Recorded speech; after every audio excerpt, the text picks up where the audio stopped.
The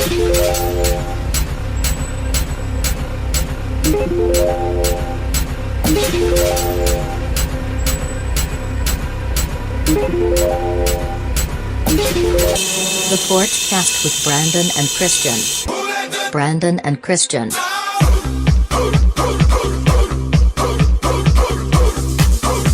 Spookcast with Brandon and Christian.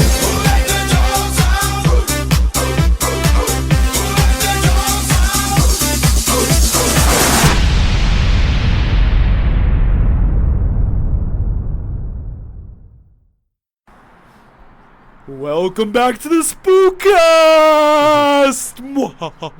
How was that? Happy Halloween! I know, dude. It's the end of Spooktober. We made it. We've done it all. We've done it all. We've said it all. Christian, how you doing over there? I'm scared. You're scared? Yeah. So what is scaring you about Halloween today? Economic inequality. It's a good place to start. In this Yep. Halloween-themed episode, we wanted to keep it on theme, focus. on focus on the Halloween subject. And economic inequality is the cornerstone of Halloween. I mean, it's why Halloween exists, right? Because you go to the one house and they have the fucking fun-sized Butterfingers, and it's good. It's stuck in your teeth. And then you go next door and they have those full-size Twix bars, and you're freaking out, right? I love full-size candy bars and the houses that give those out. Okay, so let's cut to the real meat and potatoes of the discussion. You go to the trick or treating. You're walking around, and they can only give out one candy, one type. What kind of candy would it be? I like Butterfingers a lot. Snickers are really good. Reese's peanut butter cups way up there. Probably Reese's if I had to pick one. Reese's peanut butter cups. Yeah. Have you ever had Reese's Pieces? Yes. They're okay. They're not. Yeah, and I don't like when people say it like that. Really? I don't know why I said Reese's it like that. Pieces. I really. And it also rhymes with feces too. Right, it does. But Reese's Pieces. That follows. That's the right way of saying it. I don't know why I said the other thing. I really don't. I don't think I've ever said it like that in my entire life. Yeah, because I don't think I've said it out loud very many times. Yeah, super weird.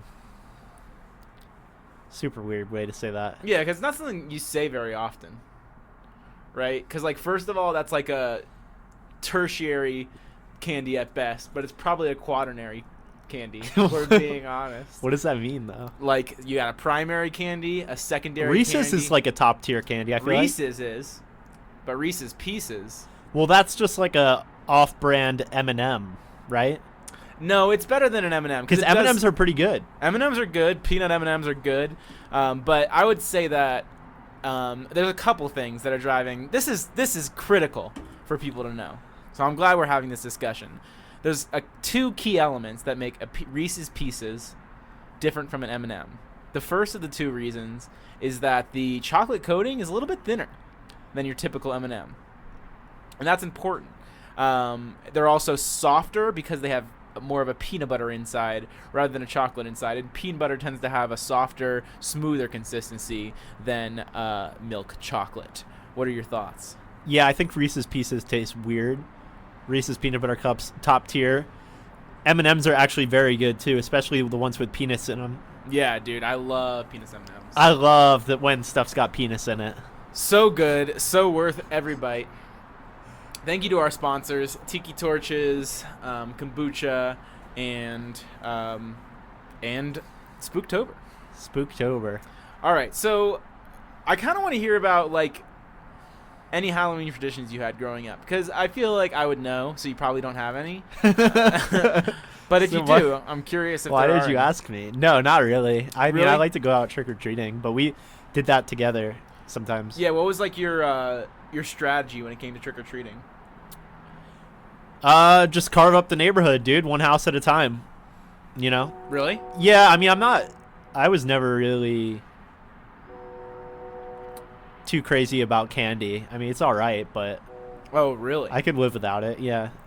Dang, I could not wait till I got home. When I would have like a heavy ass bag of candy in a pillowcase. That's always what I did. And I would get home and I would dump it out all over my floor and I would lay in it. I'm not kidding. You would lay in the candy. It's funny that you say that, though, because now that we're talking about it, my favorite thing about Halloween was actually I would get home and I would pour it out and I would organize everything. I would do that after I laid in it. Oh, for a little okay. bit. Because Yeah. I was wondering if like that was a common thing to do, but yeah, I like to organize stuff.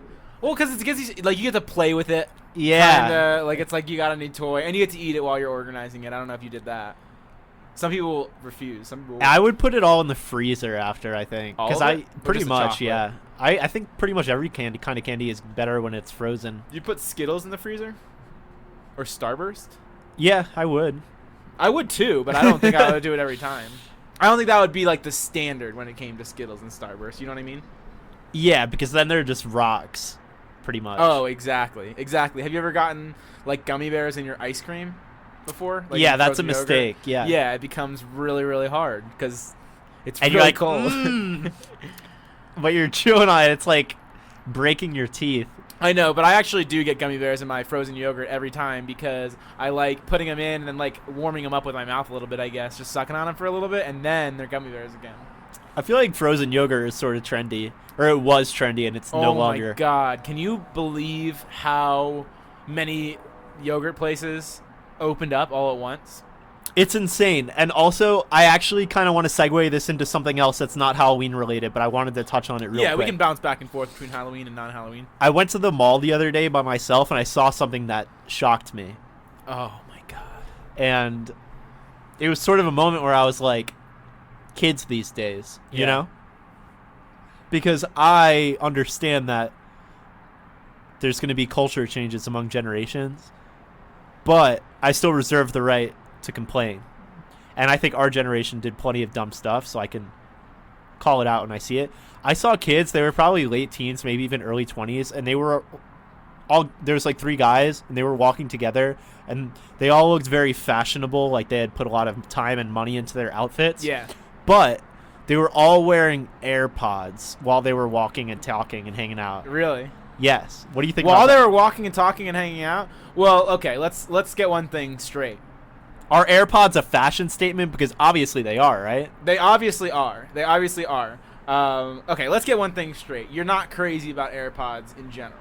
Yeah, well, I'll tell you why. There's 2 reasons. I think earbuds, are a okay. I'll try to be fair in my criticism because I don't want this to turn into a debate. Okay, I'll try to be fair.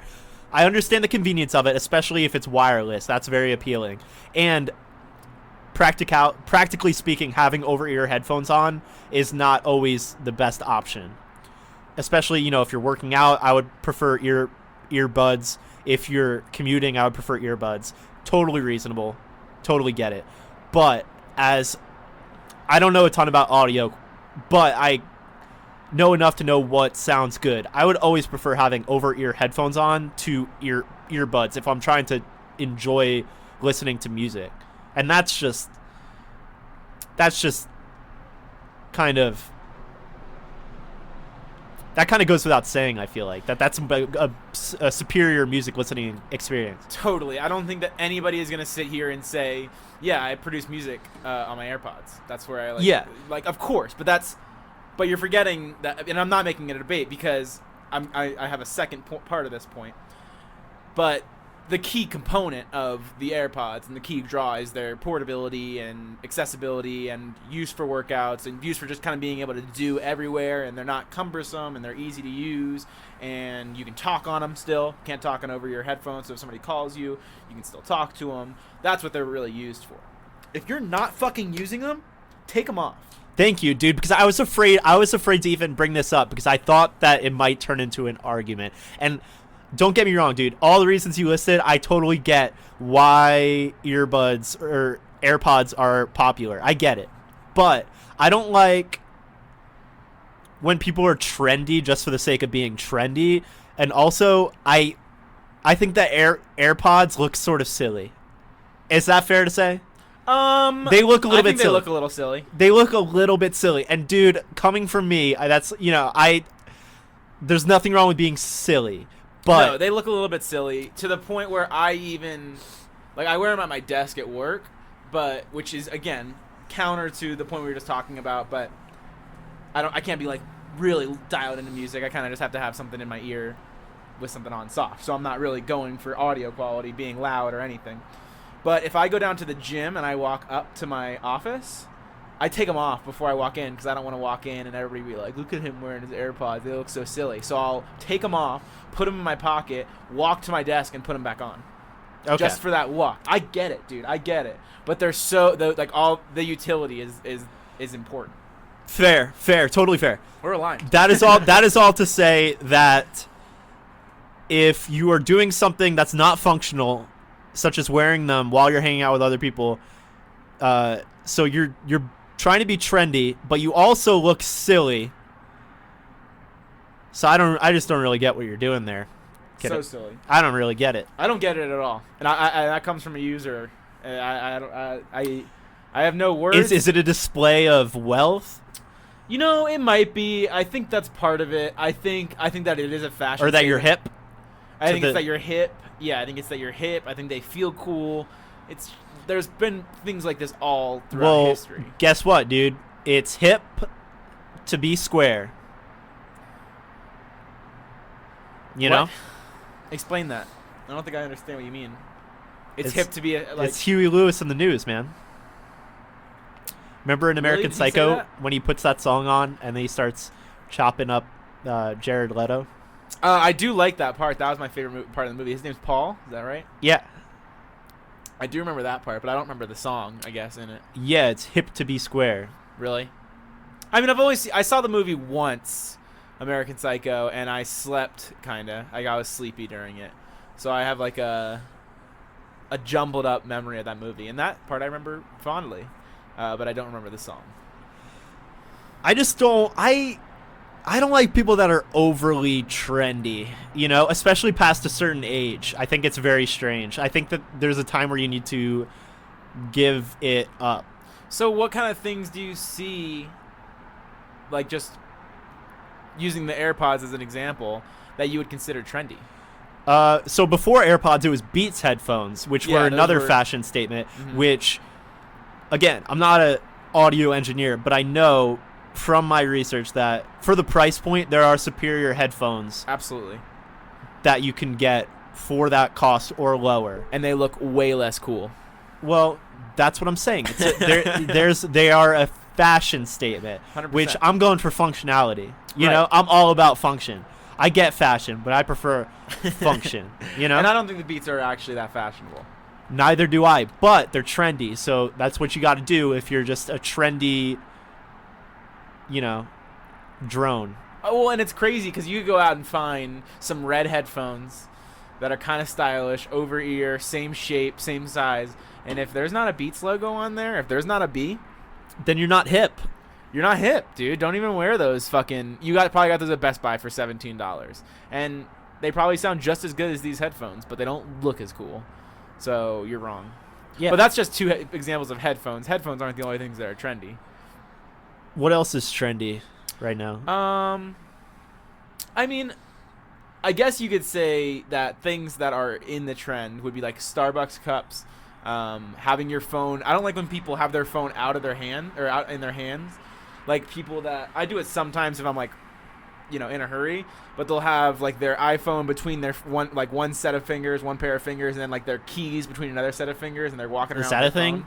Yeah, dude, I see that all the time. It's like, put your shit in your pocket. You got pockets, don't you? I know girls do it. Oh, dude, I know what a trendy. I think girls in general are just trendy. Girls you know? are really trendy. They just kill them all. Dude, do you think Whoa. that girls listen to this program? And if so, why? Good. Not that they shouldn't, but I think it's kind of cool, you know? What, I mean... Hot ones?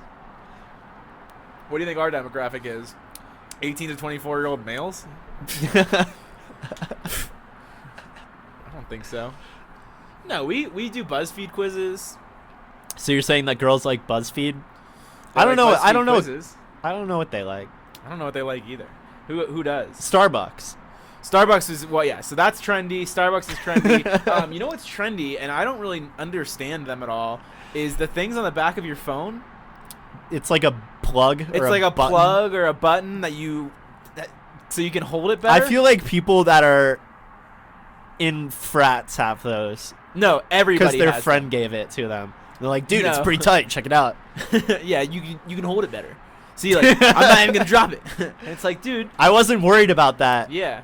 And they're like, and I can put it up so that I can watch video. It's like a stand, so I can watch videos on my phone. Have you ever heard of any other object? Every object is a stand, Every dude. object is a stand. Also, you can play the video on your phone on your TV now. Pretty much everybody knows how to do that. Or if you're not doing that, you have an Alexa or some kind of thing to just watch it somewhere else. I guess if you're not by your TV, fine. But there's so many larger devices. I don't find myself watching videos while I'm sitting somewhere and need it to be propped up very often. Maybe I'm watching a video in my bed and I could just put the phone, it's like surround, IMAX basically. Yeah, I don't need a stupid button, dude. I don't need a No stupid thanks. button. And they always have logos on them. It's like, oh, cool, you got yours at H&R Block. It's cool, dude. What even is that, dude? So I don't want this to be the contrarian cast though, because there's Yeah, certain of course trends not. that are sort of cool, So what do you think about, you mentioned it just a second ago before we started recording, what do you think about the pumpkin spice latte trend? Pumpkin spice latte, dude. I love stuff that's pumpkin flavored. Really? And yeah, if I wasn't embarrassed to order it, which is kind of silly, but I'll admit that, I would probably get one once in a while. What makes you embarrassed about it? Just because it's kind of got a connotation of being girly? Sort of, but I would like to say that I'm above that type of thinking, but I don't know. Maybe on some level I'm not. Also, dude, I mean, you don't want to be a little bitch. It could it could relate to another anxiety which I've developed recently. Which is? If I get something like junk food at the grocery store, I'm embarrassed to check out because I don't want the cashier to know that I bought potato chips or something. Dude, it gets even worse than that. I don't go to cashiers ever if I have the chance. Really? If there is a self-checkout, I'm going there. And if I know I have to get something sensitive, I'm going somewhere where I know that there's an opportunity for me to use self-checkout. Because I'm scared of self-checkout more than I'm scared of what the cashier thinks because I can never find the barcodes, dude. Where are they? How do they know where they all are for every object, dude? I would be so bad at that job. Huh? You would be good at it eventually. Just like you just get to know it, dude. You're just like, oh, this is, I mean, okay. If somebody comes up and they got like, something weird, some like niche protein bar, someone might be like, yeah, where the fuck is it? But like, people are just coming in. They're buying fruit, bread, milk, vegetables. They even like memorize the codes. They're like, oh, broccoli 4516, and they just like know what everything is because you just do it. You just repetitiously. That's let's just edit that part out. That word? Yeah. That's not right? Repetitiously? It's repetitively. No, there's that too. All right. That's a word. Should we look it up? No. I want to kind of take it back to things that are sort of scary, like checking out at the grocery store. I mean, it is Halloween, so yeah. I mean, do you think that's your biggest fear? It's not my biggest fear. I'm saying it's an anxiety that has emerged along with other things that I used to never think twice about. Now I'm terrified of somebody seeing me write something because of how I hold a pen or pencil very silly. Really? When I was a kid, I didn't care, but now I'm terrified of being in a situation where somebody sees me have to write something because I'm embarrassed that I never learned how to do it correctly. So did you have to like sign something anytime recently? I can do it if I'm just writing my name. I could sign it like a normal person. But I'm saying if I was ever in a situation where I had to like sign an executive order, I know that I would just be getting clowned by the entire country for writing something silly. You know? Do you think that you could explain? Like, it might be hard to do. It might be tough. But do you think that you'd be able to explain what makes your writing style a little bit different than everybody else's? I could explain it. There's one key thing. Well, I hold a pencil sort of funny. I hold it like a caveman. But that's just how I learned how to do it. It's challenging for me to do it the conventional way. And also, I think I have above average handwriting. You have beautiful handwriting. Yeah, so that's why I don't understand why you'd even get anxious about it. And you can draw. Because it's the first impression. It's what people see and they're like, oh, look at this stupid idiot. And that's what I'm afraid of, is being exposed for the inept imbecile that I am. And let me be clear, as good as your handwriting is and as tight as your drawing is, you do look like a moron when you write on paper. 100% Okay. agree. However, who the fuck cares? I do, apparently. That's You are the only one. Have you ever looked at the way somebody wrote something and been like, what the? But, dude, that's what I'm saying. The fears aren't rational. I'm scared to go to the grocery store in the first place. Right. Which, dude, I'm even embarrassed to say that. And then beyond that, I'm scared to check out of the grocery store because they'll know that I got a big bag of potato chips and I'm going to eat the whole thing. Okay, but let me ask you this, because I want to get to the root of this. Hold off on the cashier for a second. Let's get you in the door. That part's hard. So, is it my important question, and this is going to be a little. This is a question more for my curiosity. It's going to be a little bit esoteric for the podcast, but is it just the King Soopers, which is like your normal run-of-the-mill grocery store, Kroger, Publix, cash and carry? I don't know, Sweet Bay. Those might be some that you're familiar Sweet Bay, dude. How long has Sweet Bay been out of business? I said cash and carry, and you didn't shrug. And Well, Sweet Bay bought cash and carry, so Sweet Bay. So think about your normal, average, everyday grocery store, and then think about like a slightly shittier version than that, and that's kind of what our King Soopers is. Do you feel the same way going to King Soopers as you do like a Sprouts, which is like your Whole Foods, Trader Joe's, nice, good food, good people, clean? Like, do you feel the same level of feeling for either, or is it more so rooted in that King Soopers piece? It depends on the niceness of the place for sure, but it's more just about like an overload of stuff. Because there's a lot going on. It's sort of stressful. Yeah, I don't like going into big stores, dude. It's just too many things and people. Yeah. But I don't need this to turn into a freaking psychological evaluation. Oh, totally. I agree 100%. Do you think that comes from just the way you were raised?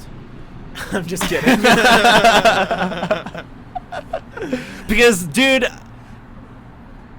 you might start getting analyzed too. Yo, yeah, dude. Be my guest. Try to break your way through this. What are you scared of Through this skull. this Halloween? What I'm scared of this Halloween, it's a good question. I'm actually not scared of a lot. It's like and Thanksgiving where you have to say like what I you're grateful know, for. I hate that. So this year I'm very afraid of Yeah. North Korea. Yeah, I'm afraid of the future. Is that okay? It's too vague. That's You gotta a cop-out. you gotta be Pacific, dude. I laid myself on the line, dude. I Right. just told you two totally embarrassing things. Yeah, no, that's totally true. And I'm. It's not for a lack of wanting to say embarrassing things. or It not doesn't wanting have to to say be. them. Just what are you No, I know. afraid of this Halloween, particularly? That's what I'm trying to say. Is that I don't really know. Skeletons. Skeletons aren't that scary. In terms of just like normal, average, everyday stuff, there's not a lot of things I'm scared of. Like, I don't see snakes every day, but I'm definitely not a fan, and I wouldn't like it if I saw one. I don't like spiders. If I saw one, I wouldn't like it. I don't like, black people, but I'm not going to... See, this is what I mean by you're on a podcast for an hour and you say things that you wish you didn't. I'm just kidding. But there's just not a ton of things... tangible things that I'm afraid of. So All right, so can we talk about how we introduced the copy pasta segment, yes, and then we forgot to do it in the next episode, yes, and now it's one after that. So we thought that we would do two tonight. So does this seem like a good time to do that? absolutely. And I want you to do yours because I just want to buckle in, dude. Buckle up for some tasty creepy pasta, which is what we're doing tonight because it's Halloween. So we're changing it up a little bit since it's Halloween and we want to stay in theme. And so if you're familiar with copy pastas, they have an evil twin brother. Uh-oh. His name is Creepypasta. And creepypastas are similar in concept in that they, are stories that get spread around and disseminated. And the only thing that makes them a little bit different is that they are intended to be a little bit spooky. So tonight we've prepared two creepypastas for you wonderful porchcasters as the train passes by. and they're a little bit longer maybe than your typical copy pasta, but they're just as fun and just as exciting. So I will start here. My copy pasta or creepy pasta has a estimated reading time of 2 minutes, so That's not bad. keep that in mind. So hold on to your covfefe. Hold on to your covfefe, and it is titled White. Just white. White? A man went to a hotel. He walked up to the front desk to check in. The woman at the desk gave him his key and told him that on the way to his room, there was a door with no number that was locked, and no one was allowed in there. Especially, no one should ever look inside of the room under any circumstances. So he followed the instructions of the woman at the front desk, going straight to his room, and went to bed. However, the next night his curiosity would not leave him alone about the room with no number on the door. He walked down the hall to the door and tried the handle. Sure enough, it was locked. He bent down and looked through the wide keyhole. Cold air passed through it, chilling his eye. What he saw was a hotel bedroom, like his, and in the corner was a woman who was completely white. She was leaning her head against the wall, facing away from the door. He stared in confusion for a while. He almost knocked on the door out of curiosity, but he decided not to. This disinclination saved his life. He crept away from the door and walked back to his room. The next day, his curiosity got the better of him yet again. He returned to the door and looked through the keyhole. This time, all he saw was redness. He couldn't make anything out besides a distinct red color, unmoving. Perhaps the inhabitants of the room knew he was spying the night before and had blocked the keyhole with a handkerchief or something. At this point, he decided to consult the woman at the front desk for more information. She sighed and said, "Did you look through the keyhole?" The man told her he had, and she said, "Well, I might as well tell you the story. A long time ago, a man murdered his wife in that room, and her ghost haunts it. But these people were not ordinary people. Their skin was all white. Their bodies were all white. Everything was white except for their eyes. Their eyes were blood red." Dude. Uh-oh. Uh-oh. So she was staring back, dude. She was waiting for staring him. back. She was waiting at him. She looked right in his eyes. Can you But she imagine? didn't get him. She didn't get him because he didn't knock. She doesn't like the knocks. But, I mean, it's nice that she's, getting up, moving around, not just sitting in the corner, getting a little bit of activity. She probably needs that. Not to be so thin. Very afraid right now. I know. It's a good one. Dude, It's so a creepy. would you... What's protocol if you run a hotel and someone murders somebody in a room? You have to... So the person who gets murdered gets to haunt the place. Okay. Yeah, that's the rule. Where does That's the why they're always murderer there. have to go? Huh? Do they go to the jail? Or what if it's a murder-suicide? No, yeah, normal stuff. If it's a murder-suicide, then the person who committed the murder and committed suicide also gets to stay at the hotel. Is that awkward, you think? Oh, definitely, yeah. Definitely. No, they're hanging out all the time. It's like, I'm going to kill you again. But, alas, they cannot. So... But yeah, when someone is killed in a building, what is the law there require them to... To disclose? Yeah. That's a good question. I would say that they're probably required by law to disclose nothing. That's my guess. There's a hotel I think it's called the Stanley Hotel, and I might be wrong about that. But it's the hotel that The Shining was based off of, and it's about an hour away from here. And it's apparently haunted, and there's you can stay in the room. That's apparently the most haunted, and shit's supposed to happen. What is it about a murder taking place somewhere that makes people so creeped out, you think? I think it's the idea that if you don't go out of your own accord, then you don't really go out. I think that's the concept in people's heads, is that if you get murdered, it doesn't really count as you dying.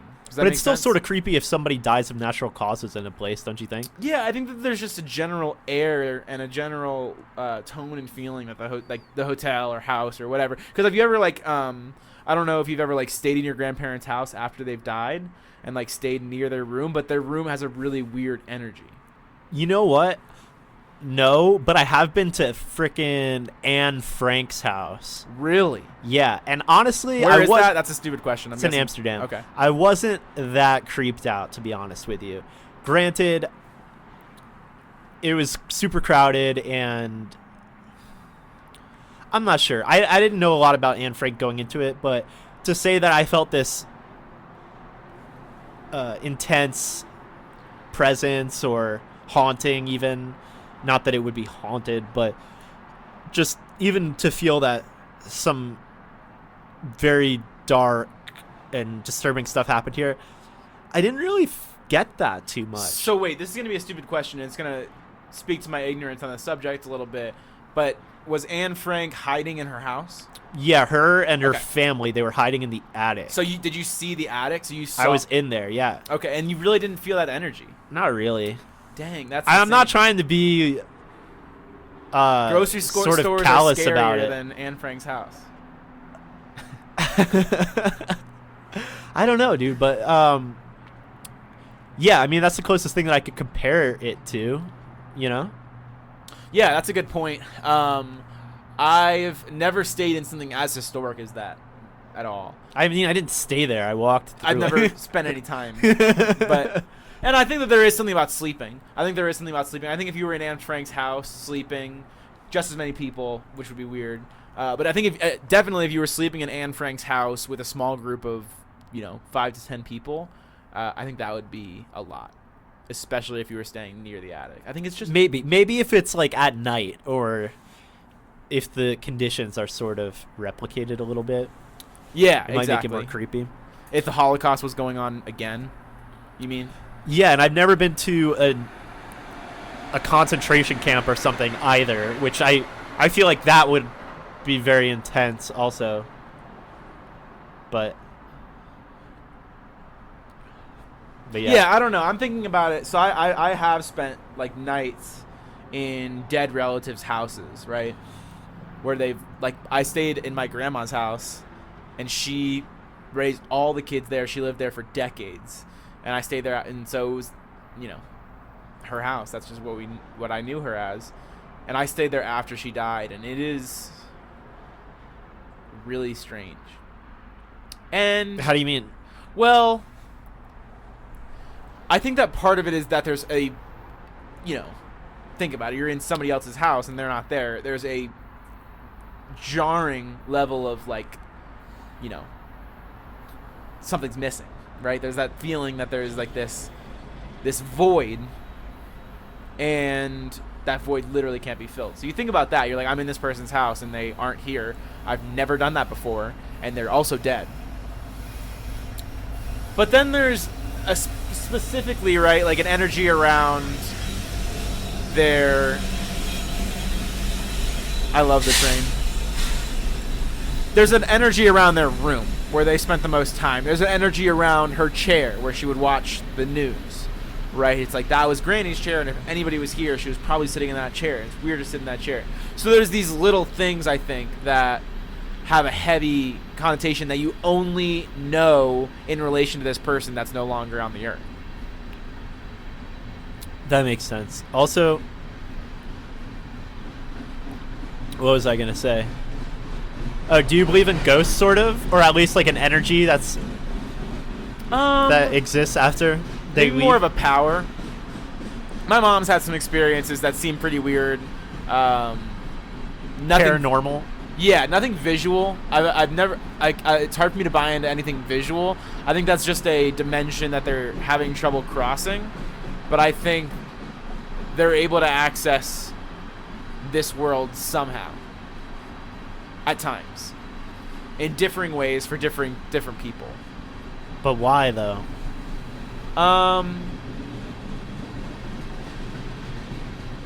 It's probably even more abstract than thinking about, like, ghosts in the typical sense of, like, I am dead and then I come down to earth and I haunt it. But I think that the furthest I'd be willing to go is that you just leave an energy behind, maybe.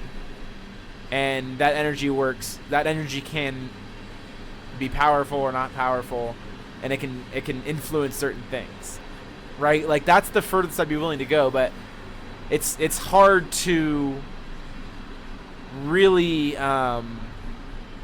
quantify, for lack of a better term, what it is without having really had a major experience myself. Nothing too creepy. Nothing I would even consider remotely paranormal has happened to me. As far as I know. As far as you know. Yeah, as far as I know. Something could have happened and I could have ignored it or missed it. Like one of those ghosts standing in the corner of your room while you're sleeping. Yeah, and just, I'm like, it's you. just my guitar. I mean, it's just my hockey stick. It's just, just my clothes on a chair. But it could have been. Do you believe in ghosts? Not really. Really? Yeah. Yeah, that was an easy answer. That was a way easier answer than mine. Well, I mean, I don't know. I don't think there's any evidence of paranormal stuff happening. Only anecdotal. Yeah, I haven't seen any. But I don't really deny certain anecdotes about things that have happened, paranormal or otherwise, even if it's something, a close family connection of somebody perhaps reaching out or making contact through the ether somehow. I don't totally deny those things, but I'm very skeptical.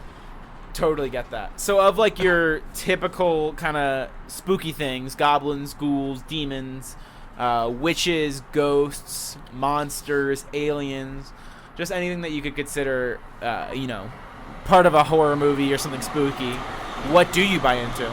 What do I buy into in that sort of realm? I'm not sure. The most I'd probably go, which it's not really even in that realm, but I could conceive of aliens that are malevolent beings. Yes, exactly.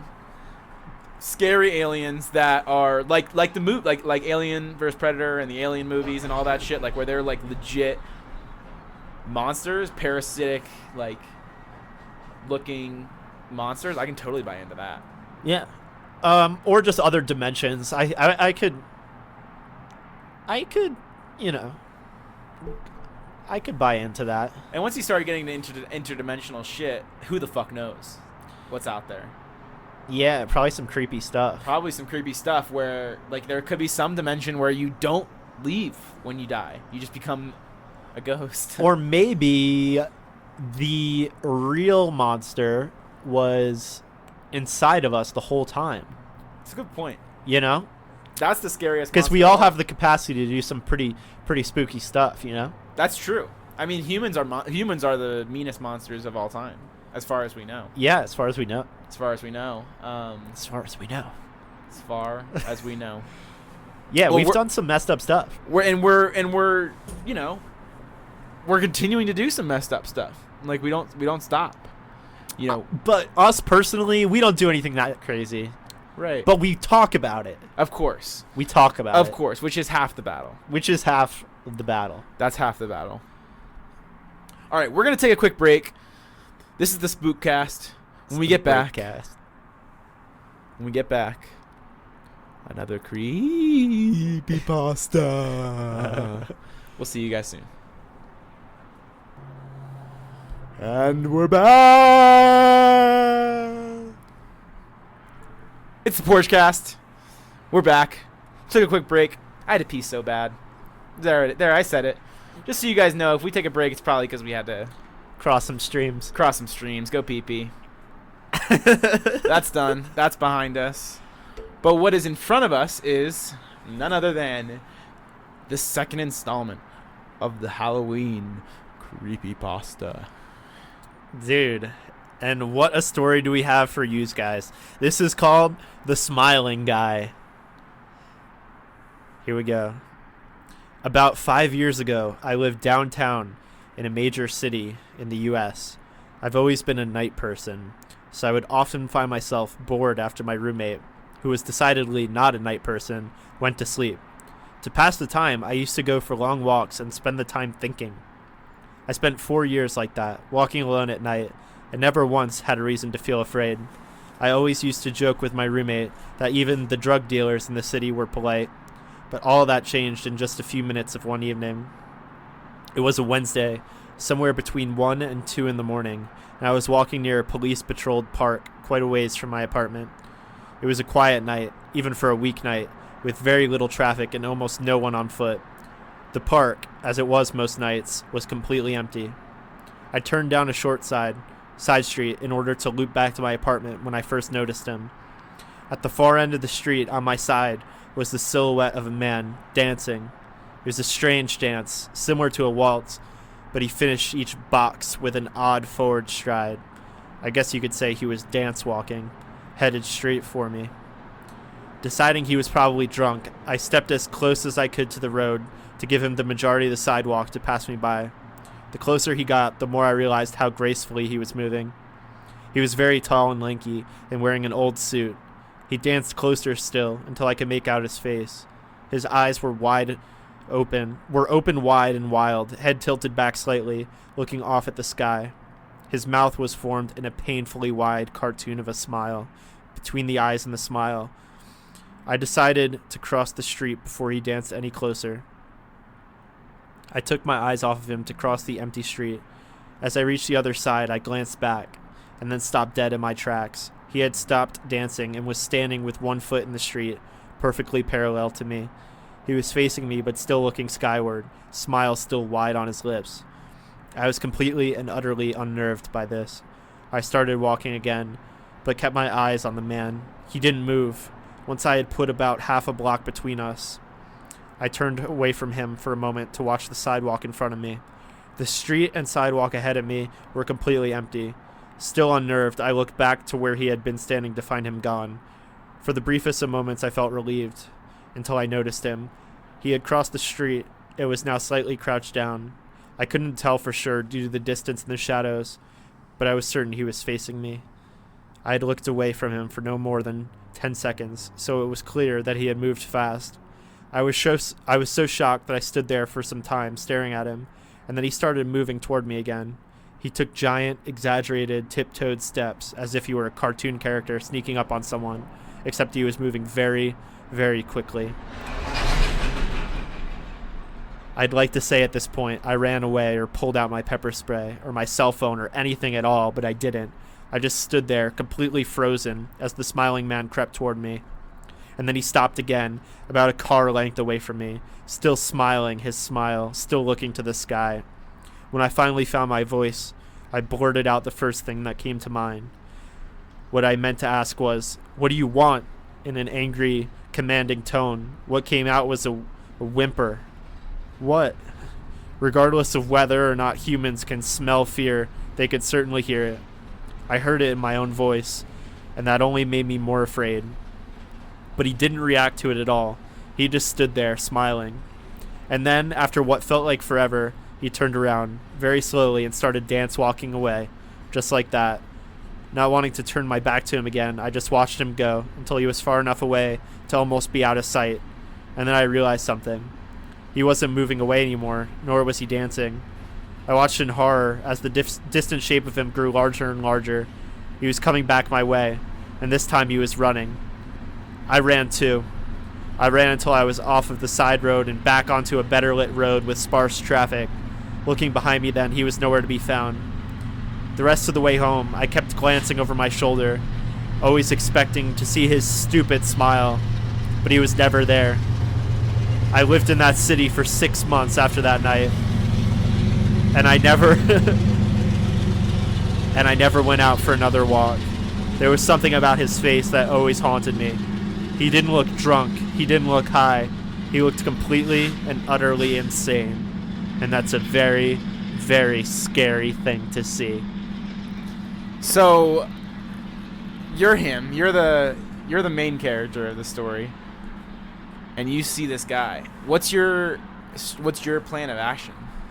Would you have gone down the same path of this guy, of kind of taking the more, polite approach and letting the guy do his thing and potentially kill you, or what? What's your approach? Can I answer that after I say something? Of course. That was sort of hard to read because I couldn't tell the difference between the commas and the periods on my phone. That's why it was sort of challenging to differentiate between those two. So I don't want people to think I don't understand pacing or sentence structure, or that I don't know how to read, because all of those things are not true. So this is a great example. I sat here, I listened to the whole thing. I didn't notice a single thing. So. I was just freaking out the whole time because I was worried because I couldn't tell the difference between the commas and the periods. But anyway, dude, if I saw some stuff like that, I would be so scared. Oh my God. I would freak the fuck out. I don't know how I would handle that. Is something really unnerving about things that are just not quite right, you know? Isn't that a thing? Isn't that like why humans are afraid of dolls? Yeah, dolls, mannequins. We've actually talked about this before on the broadcast, but I wasn't going to mention that. But we could keep talking about it. I'm fine with that. Yeah, no, that makes sense. Okay, so you would think, so you would run. You'd get scared. I don't know what I would do, man. I don't know. I would probably run. I'd probably run right away. Not run. I'd bow up for sure. I'm ready to go. You're ready to start. I'm ready to start pounding some skin. Go to Clown Town. Go to Clown Town if I have to. I've never fought before in my whole life, so chances are, if anybody ever reciprocated that, I'd be like, all right, dude, just calm down. Let's sort this out, like over conversation. So walking home alone at night, or just walking around at night, I wouldn't do that here, just because our surrounding area is sort of seedy. I would do it with somebody else, but I wouldn't want to walk alone at night around here. Yeah, you're an but easy it depends target. where you are. But even like in downtowns, it's not great. Like it's just, I mean, and that's like heavily trafficked areas. A lot of people. It's just not good to walk around when there's not a lot of other people around. You just want to have more people around. Not that they're gonna do anything if you really think about it, but because like I don't know.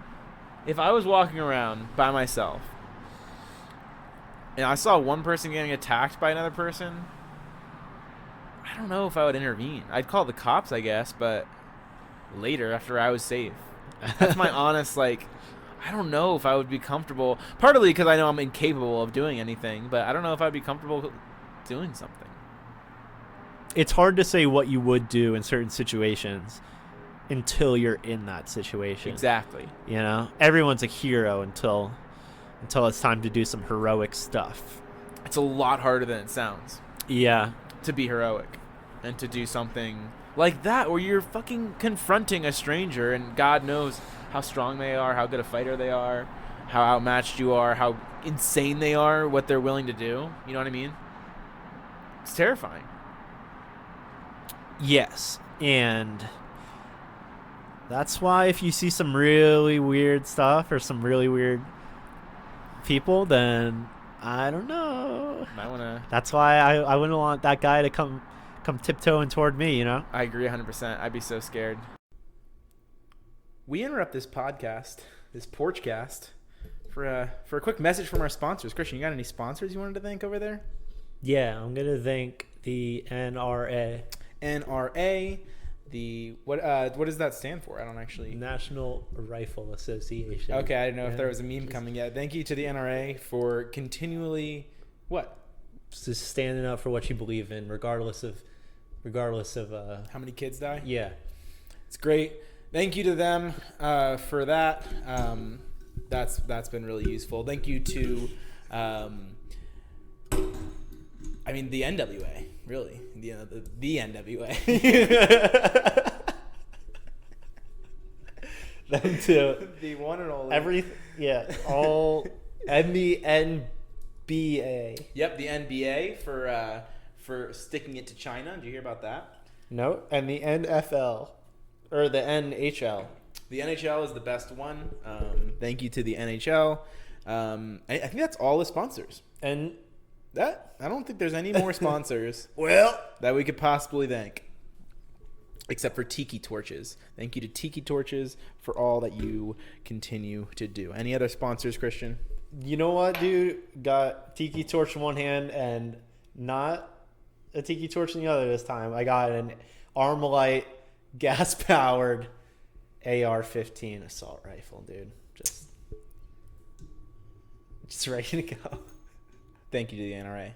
We're about to find out if you could survive an entire horror movie. Okay? The subtitle says, think you can make it to the end credits? There's only one way to find out. Are you ready for this, Christian? Yeah, who am I? That's for you to decide. I mean, this is a choose your own adventure kind of thing. It's literally and decidedly not a choose your own adventure. There's just multiple questions that we're going to answer, but it's still kind of nice. So first, you're gonna pick a villain. Freddy Krueger, Jason, Mike Myers, Michael Myers, or Pennywise, the original version. Oh yeah, the clown, dude. Okay.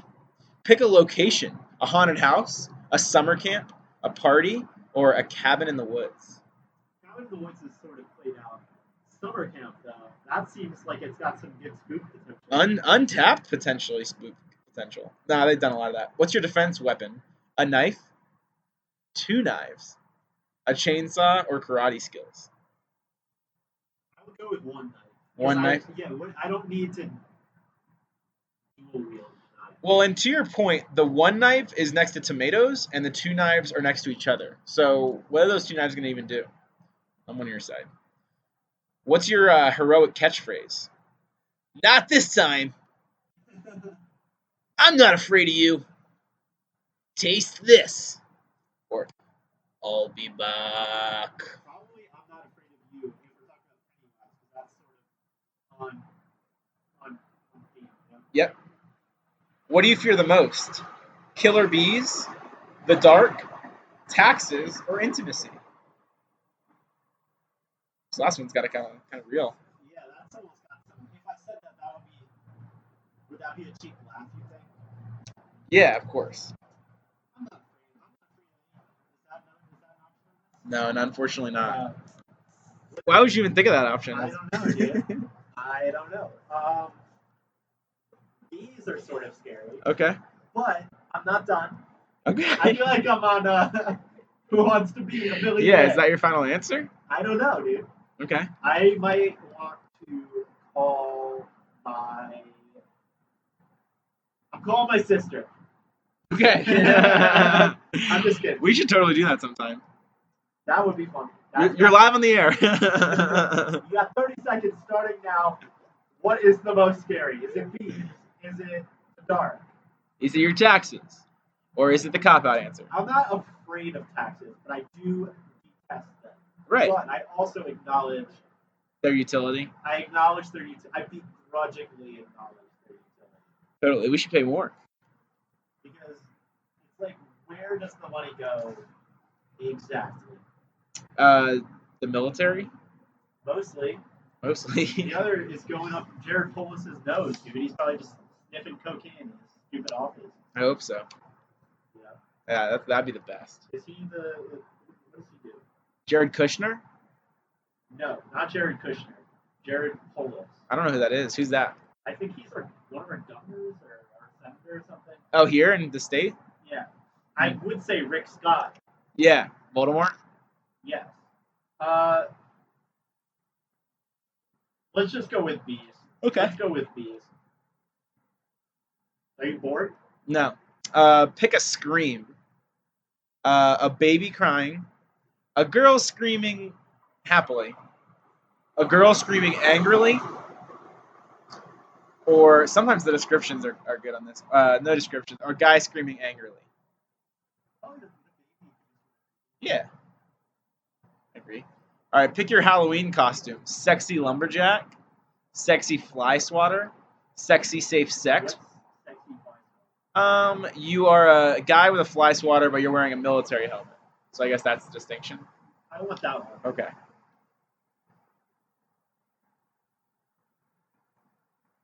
Whoa, dude, you got the best answer. What was the question? Could you survive an entire horror movie? What's the answer? The answer is a twist. It is yes. Not because you survived, but because you tricked us all along. I was the killer the whole time. Yes. I told you. You were the killer the whole time. I had a feeling as well, but I figured that I suspected you the most, so it couldn't be you. So you were the person that I least expected, and of course, it's always the person that you least expect. All right. Well, zip zap. Yeah, I'm sorry that you became a killer all of a sudden. This narrative that I keep pushing. You know, one of the things that we talk about a lot, and I want to keep talking about it, Okay. is murder, and especially because it's Halloween. Yeah, You know, of course. What do you think is like your favorite on-screen murder? My favorite on-screen murder? That's a good question. What's yours? While I think about it and don't listen to what you say. So I'm gonna think about horror movies primarily to start with, and um, I love some of Pennywise's kills. He's had some great kills. Oh, Jigsaw has had some incredible. If we're talking about theatrics, If we're talking about the theatrics of murder, then Jigsaw is obviously way up there. So yeah, I'm gonna go with Jigsaw first and foremost, and then my backup would probably be.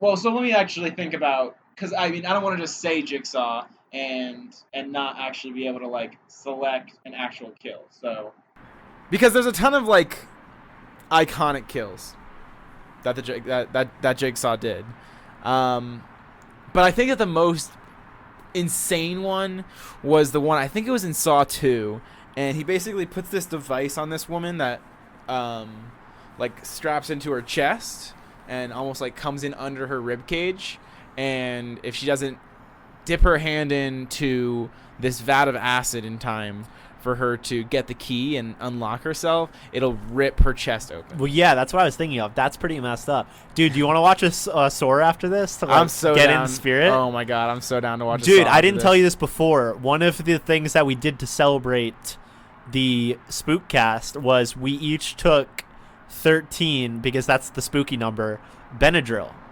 One of us against our will. Or unknowingly. Do you want to guess who it was?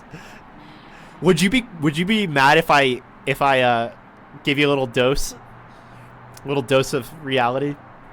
Of Benadryl, no. Of reality, Well, if you took 13 Benadryls, you would be hallucinating very scary you stuff. think so? 100%. Yeah, that's why I kept saying it, because you would be seeing like spiders and stuff like that. That's And why you didn't. You're saying? we both did. Oh, we did. Yeah, we did. Oh, I thought you were kidding. Oh, Isn't that crazy? what do you think of the? So, what do you think of somebody, drugging their friend against their will? Very rude. Very rude. Very, very rude. Almost completely uncalled for. That's a strong position. What do you think? 100% agree. All right. So case closed. Case closed. On to the next subject. What do we got next? That was probably so loud. I'm so sorry, guys. I'm gonna turn down the volume a little bit. I just got Dude, excited about that one. I Got wish- excited about drugging my friends. No, I didn't drug Brandon yet. What drug would you use? What am I trying to do to you? Kill. To kill you? No. That's part of your decision making. I don't know what I want. I don't know what I would want to do. Like, yeah, I mean, what drug would you want to see me on? And one of those drugs could be, I don't really care. yeah. I'm saying one of those drugs can be poison. I'd probably just kill you. Yeah. Yeah. But I that's What not how would you do next, That's though? not I think how about this I would kill sometimes. you. I think about this sometimes. What would you do next? Like with your body? Yeah, like what steps would you take to... Because, like, obviously you're going to be the leading suspect. I died in my own house. Yeah, I couldn't get away with it. I don't think I would be able to get away with it. either. Yeah, it would be really hard. You'd really have Just to... logistically speaking, I don't think there's any way. Because when would I do it? What would my alibi be? I don't know. I would be suspect number one. Do you think? I'd probably, right? Yeah, you would have to be suspect number one. But let's just say, like, I was trying to get away with it. Well, you wouldn't necessarily be suspect number one until they came here and were like, "Hey, where's Brandon?" and then that would begin. I'd be like, who? Yeah, who is that? Yeah. I'd be like, no, I don't know. I would just be like, I invoke my Fifth Amendment privilege, and at the advice of my counsel, I respectfully decline to answer your questions. I'd try to hang you. You would hang me, After I killed you. like lynch me. Um, Is that the same thing? No, I would try to make it look like you did it. Oh, make it look like an accident. Oh, Yeah. you could probably make it look like I autoerotic asphyxiated myself. That's what I was thinking. So if I did autoerotic asphyxiate myself and you found me like that, would you make it just look like a regular suicide, just Like pull your as pants a up little courtesy? bit? Yeah, Yes.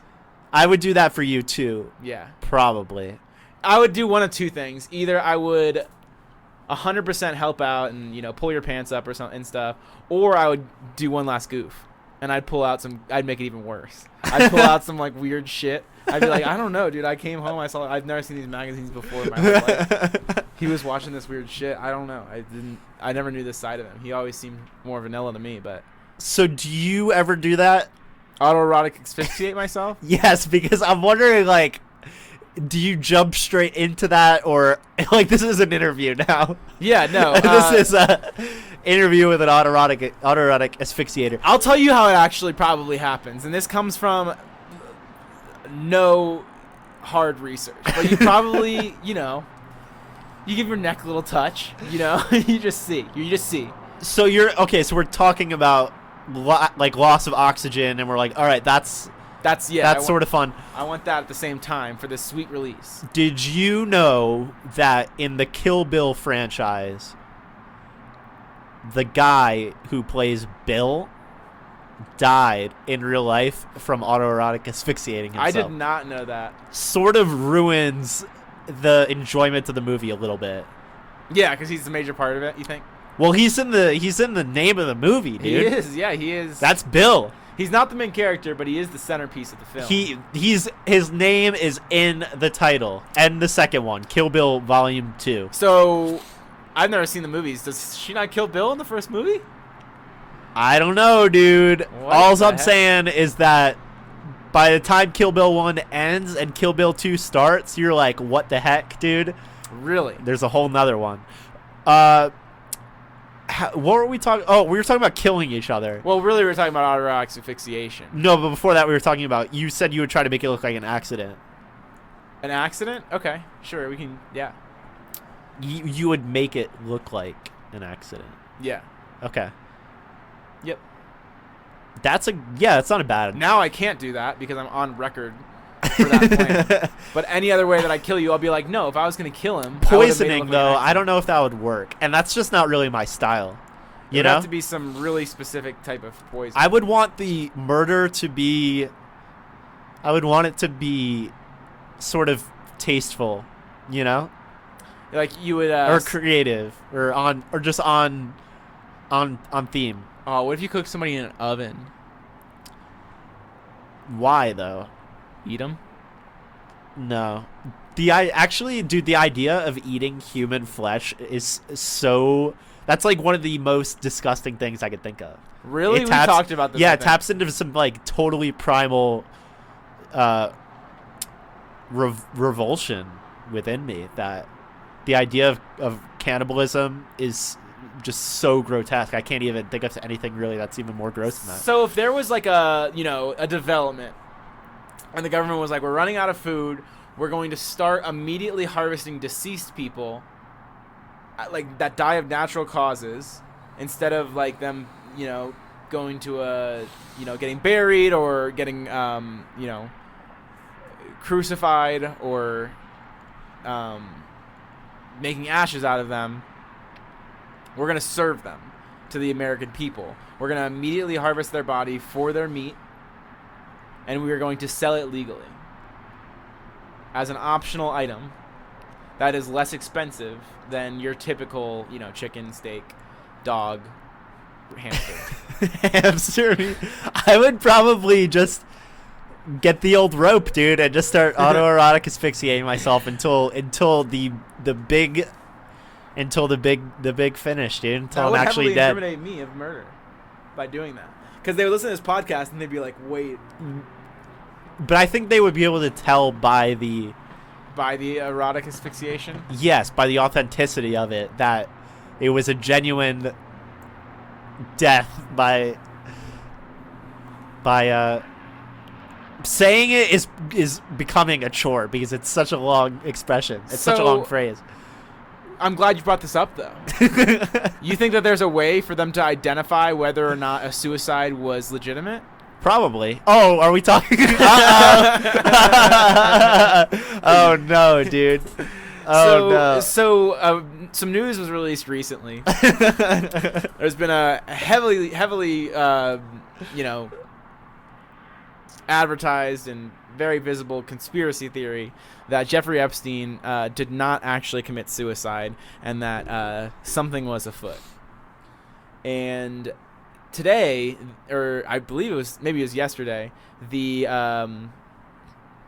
autopsy man came out and said that it did not appear to be a suicide, and that the injuries that Epstein sustained, he had never in his decades long career, I think it was like 30 years, seen those kind of injuries in a suicide case. He had only seen them in strangulation cases.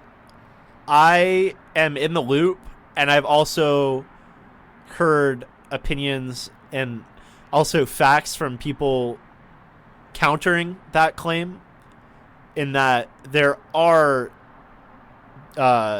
deaths by hanging, suicides, that are consistent with that type of injury. So it's, dude, and don't get me wrong, I think that he got whacked. Personally, that's my 2 cents. Yeah. I think he probably got whacked, but we don't know for sure. We probably never will. But he probably got whacked. And you know what, dude? I just it's kind of annoying that that there's like these people just going around murdering each other, and I feel like I'm not part of the club. Yeah. It makes me feel like a little bit left out. I mean, you totally could. I feel like the opportunity is available to you. Everybody that's out there, if you want to murder somebody, you go do it. That's not what I'm talking about. I want to just be... You got to suffer the consequences. I want to know who are these people, dude? Who are that are doing the murders? Not necessarily, but who are ordering them, dude? Is it Bill Clinton?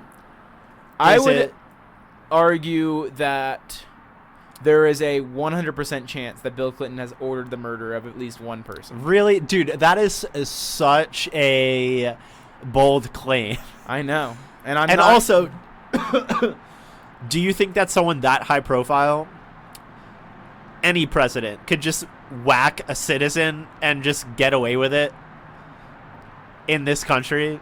I'm just asking, because I don't know. I don't know. Listen, I know that people always meme on this, but there are dozens of people that have been at some time involved with the Clintons that have been murdered. Dude, but if there was some evidence, don't you think something would come of that? And also, the type of people that purport that stuff in general are not very credible. And also prone to conspiratorial thinking in general. All I'm saying is that chances are there are people to you that have been connected to you that have been murdered. There are people connected to me that have probably been murdered that I don't even know about. Probably. I'm sure. Just in some vague way. In some vague way. And yeah, like this, I think Seth Rich is the main guy. Yeah, that has been heavily debunked. Really? Yes. I don't know. Dude, about this, I didn't bring my debate notes with me, but I know that has just been debunked to infinity. And also, that's what I'm saying. The type of people that assert those things, you have to look at their credibility, Oh, because it's so low. They don't have credibility. They're just random strangers on the internet. Yeah, and yeah, the internet is just it's a toxic waste. I'm not sitting here saying that the Clintons are mass murderers, but I want to know, if they wanted to be, could they get away with it? I think they could. Really? I think it would be really, really hard for them not to. So if you were president, what would be... Well, let me ask you this, Christian. Do you think that no president in the history of time has ever ordered the murder of an American citizen? Ever? I don't know. I would find that I hard to would. believe. That'd be one of the first few things I did. I'd be like, listen, guys, who do I got to talk to just start whacking some people? Because that's why I'm here. I know I said all that stuff on the campaign trail, but now it's time for action. I want to do some weed whacking. Yeah, now it's time for some real action. So I find it very unlikely that no president in the history of time has committed that act of murdering somebody on their own or calling for the murder of somebody. And 0 presidents have gotten caught for murder. So it's, by that logic, possible for a president to order the murder of By somebody. what logic, dude? I'm not following you. The logic is that chances are one of the presidents has ordered the murder of an American citizen. Says and what? I'm just thinking that the chances are. That's my main. That's But my who key. do they talk to? That's my And key dude, are there assumption. not whistleblowers that are like, hey, this guy just is asking for some crazy stuff right now? It's probably a pretty small group of people. That are it's probably one person, 2 people in the whole world. Do you that think are they have to know like do about something it. to prove it? Like you get in the Oval Office and they're like, all right, and if you want someone whacked, this is the guy that does it, and then he like kills somebody right in front of you, and they're like, just so you know that we're legit Yeah, maybe. and we're not screwing around. I would say that chances are, if a president has ever killed people, 3 people have known about it. No.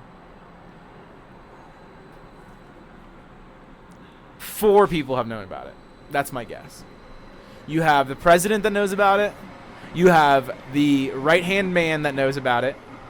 You have the kingpin assassinator that knows about it. Assassinator. Like the guy who runs the assassination It's just organization. assassin, dude.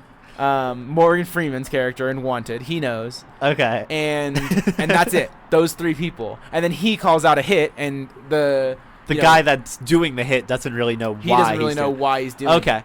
So you have enough Kevin Bacons in between the president and the killer, and but the So- president has to trust those 2 people. But who would you want to whack? And also, what if someone's just like abusing the privilege? they would probably Where does get the caught. line? Yeah, where does the line get drawn? You're like, dude, this guy is just he's sort of abusing Yeah. the system a little bit. Yeah, there's like George Bush, for example, when somebody threw that shoe at him, he's like, kill that guy. just whenever he wants to, alright. just kill that guy. It's like, okay, well, Take him away. yeah, take him away, kill him. I don't think I'd kill many people. Suck if I out was his president. suck out his soul. Suck out his soul. Dude, have you seen that video of Bush dodging the shoe? I saw that at the time. Yeah, it was awesome. That was one of the first videos, I feel like. He probably was. We should look it up. It probably was uploaded in 2006, which is where YouTube Yeah, and also, started. and one of the first videos was when Kanye West was like, George Bush doesn't care about black people. Oh my god. I remember watching that at the time, dude. That was 2005. We were 10. I was like, what? He just said that about the president, dude. I was 10. I was still like, that's crazy. Mike Myers' reaction is so good. Classic. Have you heard him come out since, Mike Myers? Yes. Very supportive. George Bush commented on it too. What did he say? He said that it was very hurtful. Oh, that's sad. Yeah. But at the same time, he's sort of a war criminal, and so is Dick Cheney. You Dick know? Cheney killed a guy. I think he just shot him. Huh? I think he shot him in the head. I think he killed him, dude. I'm not. That's 100% what, sure. dude. That's what I'm talking about. Do you think that has something to do with? That could. I mean, if you're talking about degrees of separation, that's about as tight of a a tight of a group as you can get. Because at most 2 people know, and at least 1 person knows. So what would warrant like you using executive privilege to whack somebody? Like, what do you think? If you're trying to be So, I mean, here's the other thing. They literally use it all the time. Trump literally whacked somebody the other day. what do you mean? The ISIS guy? The ISIS guy, and that's fine. You know, he literally ordered a murder, and he got a whole posse of people. But that's what I'm saying is to like, do it, and then he bragged about it on live TV. Terrible. but you know when you just like remember something sort of embarrassing that you did, and you're like, oh crap. Yeah, of I feel course. like it'd be like that, but so much worse. You'd be like, oh well, in a certain way, that's kind of on me, you know. I mean, have you ever done something illegal and felt really guilty about it for a while afterwards? Not really. One time, I feel like, what's the statute of limitations on burglary? On what? on thievery? Dude, this is really, I mean, I really haven't decided how fucked up this is. What did you do? So I bought. I'm trying to think about exactly. Okay. So I bought my brother and Tess a card game for Christmas. And it turns out they already had the card game, but I had already opened it and played with it, and it got messed up. Whatever, like the packaging got messed up.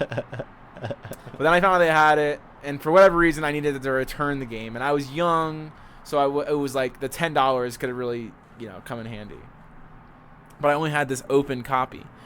And so I went to Toys R Us in the mall, and I went into the mall, and I had the opened copy with me, and I exchanged it with a brand new copy in the aisle, and then brought the brand new copy up with my receipt. Oh. And said, I need to return that. That's sort of naughty.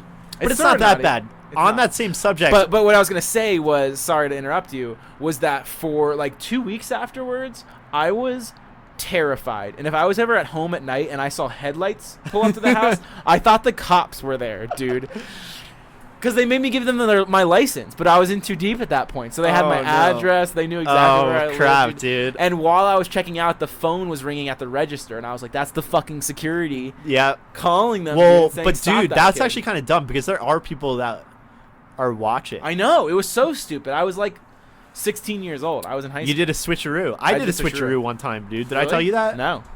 Freshman year, semester 1, when I moved out of my initial dorm. At some point during the semester, I was ironing an article of clothing, and I left the iron on my chair, my dorm-appointed chair, and I burnt a iron-shaped hole in the chair. That's right. I remember that. Yep. And when I moved out, I had to check out with my resident assistant. What do you ever call him? RA. Yep. And he had to check everything, and so I just switched my chair with my roommate's chair. And so he pulled the chair out that was my chair, or not my chair, but the one that I switched it with, and it was good. And I was like, ha, got away with it. Dang. But I feel bad about it. I was like, that was kind of naughty, you know? Yeah. Do you know what happened after that? I have no idea. Okay. But like, point being, I mean, who really got harmed in that whole thing? Yeah, it's probably an $8 chair. Yeah, it's sort of a victimless crime, I feel like. Yeah, because who's paying for those chairs? The students, like. Yeah, we're paying. For I the felt chairs. bad for the RA because I guess it makes him look sort of bad, and also my roommate. Because it makes him look sort of bad. Yeah, because he's like, oh, I didn't do that. Yeah, and then it's. Yeah. Yeah, what is the RA supposed to do? Like, what? Well, I'll acknowledge that. I freely admit that was an immoral act that I did. yeah. But I did get away with it. You did get away with it. It's water under the bridge now. I'm sure that neither of those people remember it. And if they do, then that means that it caused a significantly larger impact than you could ever realize. But dude, the switcheroo, man, that's a staple. It's a staple. It's a classic. I don't think I've ever done any other switcheroos or stolen anything. I never stole anything from even a gas station. That just kind of seems messed up. But the switcheroo occurred. The switcheroo occurred. I'm admitting it here, and if I see headlights tonight, I'm probably gonna be a little spooked. All right. Well, is there anything else that's scary? That's what I was thinking about. I feel like we're reaching the grand finale. We've said it all, and I don't know how much more spooky stuff I know. We talked about a lot of spooky stuff, dude. We got really into the spooky. Creepy people, ghosts, aliens, murder, autoerotic asphyxiation. I think this is spooky. as much as we could have hoped for with the Halloween episode. The Spookcast was good. I have a couple more questions though in terms of Halloween, and we'll kind of close it off with just some grand finale Halloween topics. All right, 'cause my lips are super chapped, so okay. it's like. Do you like candy corn? I think that candy corn gets a lot. Is it like a meme to hate candy corn? It is. It's cliche. Yeah, I think it's sort of a meme to hate candy corn, which pretty is nasty. fine. If you want to meme about candy corn, that's fine. But I think candy corn's not bad. I think it's fine. It's a little waxy, but it's kind of tasty. Yeah, it's fine. What's your favorite Halloween costume that you've been and that you and if money weren't an option, what would you want to do? Like go all out for a crazy Halloween Oof, costume? that's a good question. I haven't really done anything super crazy in my life as a costume. I mean, I think I was like an alien one year as a kid, and that was sort of fun. But dude, if money wasn't an option and like style was gonna be on point, I think Boba Fett would be like my ideal outfit. I feel like that because that's such a iconic and cool outfit, dude. I love it. Either that or like a really good Indiana Jones. Yeah, 2 good answers. What about you? So my favorite Halloween costume I've ever done is probably the cow. I had this like big cow. It had udders. It was the stupidest costume, and it was so much fun. But for costumes that I would want to do, I mean, this is like a super cliche costume today, and everybody fucking does it. But if I could put together a really cool Joker costume, that would obviously be sick. It's super cliche, and everybody does the Joker.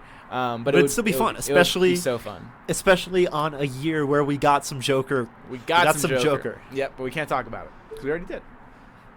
So the Joker would definitely be one, and I think that's gonna be my answer. I think I'm gonna lock that in. I think if I could do like a really cool animal costume, it'd be cool. Like be like a really realistic bear or like a gorilla or like something. a worm. Yeah. Or oh my god, dude, I could just like wiggle around. Or something. That would be pretty fun too. So those are Halloween costumes. And then what's your favorite Halloween movie? Hocus Pocus. Really? I mean, that's just it's a classic. I really liked Halloween Town as a kid. That was always a good one. I never watched them. The pretty good movies. Any other Halloween questions that you have?